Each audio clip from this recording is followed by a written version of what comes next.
Finding a building in London that is one of the great Regency spaces of the time and that is still in use for the purpose it was intended is wonderful. And no building does that better than the Athenaeum, a gentleman's club established in 1824 here, just off Pall Mall.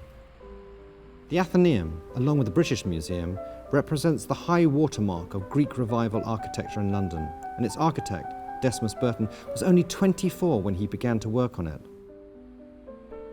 This is an architect who suddenly decides that he's going to create something that is in keeping with everyone else. Nash is designing things in the Roman idiom, and he starts, well, I'm going to do this in the Greek idiom. So the idea of establishing almost a new form of architecture, still within the classical structures, but he's doing something that's quite different, and it's almost straight out of the amphitheatres of ancient Greece.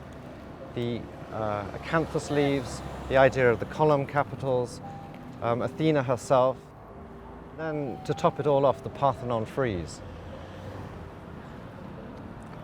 I think when you actually sketch something, and certainly when you start looking at the detail and the way things line up, you start getting into the mindset of the designer that created it. What's tantalizing is you can start seeing the level of detail and reading the thoughts. It's almost unraveling it.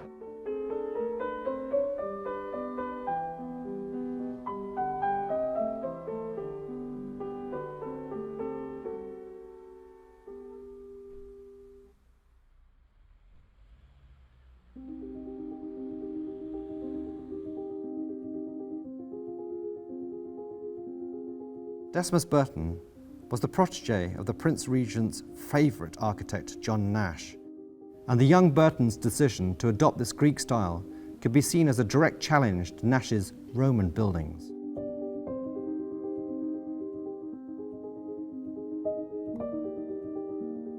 I want to show you how this building works, inside and out, and how it's a brilliant testament to the power of good design.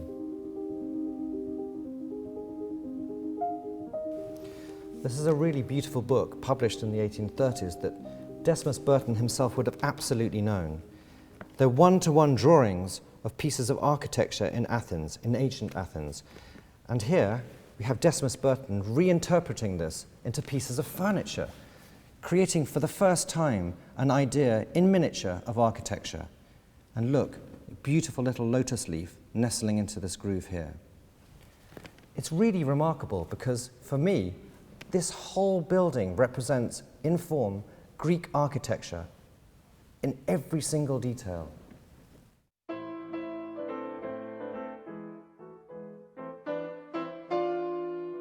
The moment that you start drilling down into the detail and you start actually tracing the elements of Greek thoughts and architecture being represented in a completely different new form, you can't help but get excited about the details and things that you're looking at. Charles Dickens, a famous member of this club, wrote, "The Athenaeum possesses one of the best clubhouses in London, and certainly one of the best club libraries in England. With over 80,000 volumes, many first editions by Dickens, by Thackeray, by Darwin, it really goes to the heart of the Athenaeum, and for me, what good Regency design is all about." It's not only the library here that impresses me, it's actually the pieces of furniture. Every single time you sit in a chair, and this is really comfortable, it's telling you a story. It's telling you something that it wants you to know that relates to the architecture and the interiors.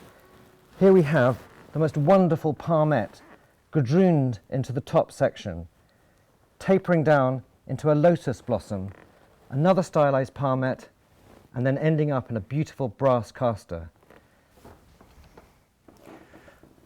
Again, the moment you start looking at all the details, you see wonderful little spandrels here of this incredible staircase that goes all the way up to the top 2 tiers of the library, with the honeysuckle design and the palmette bits all beautifully produced in this wonderful wrought iron and mahogany stairs. We first saw it when we came into the entrance hall on the downstairs couches. And what's beautiful here is you have a scroll bracket going into a double scroll, which is incredibly beautiful. And it has a stylized version of the honeysuckle here, coming into a tapered scroll.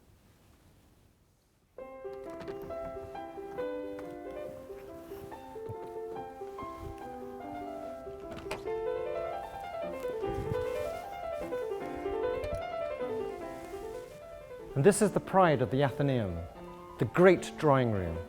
Designed by Decimus Burton, it spans the entire front elevation, which is over 100 foot long. In a letter, Charles Darwin wrote that I'm sure as I sat in the great drawing room one evening on a sofa by myself, I felt just like a duke.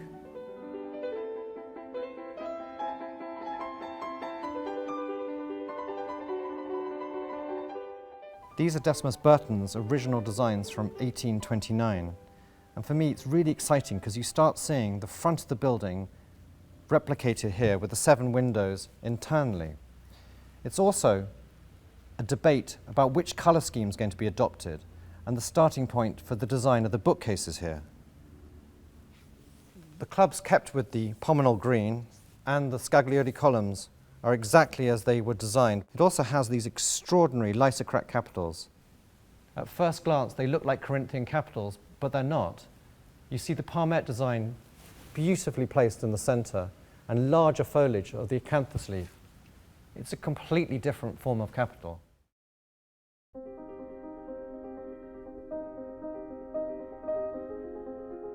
As a furniture designer, the pieces in this club fascinate me because they make it possible to get into the mind of Burton and the Regency designer.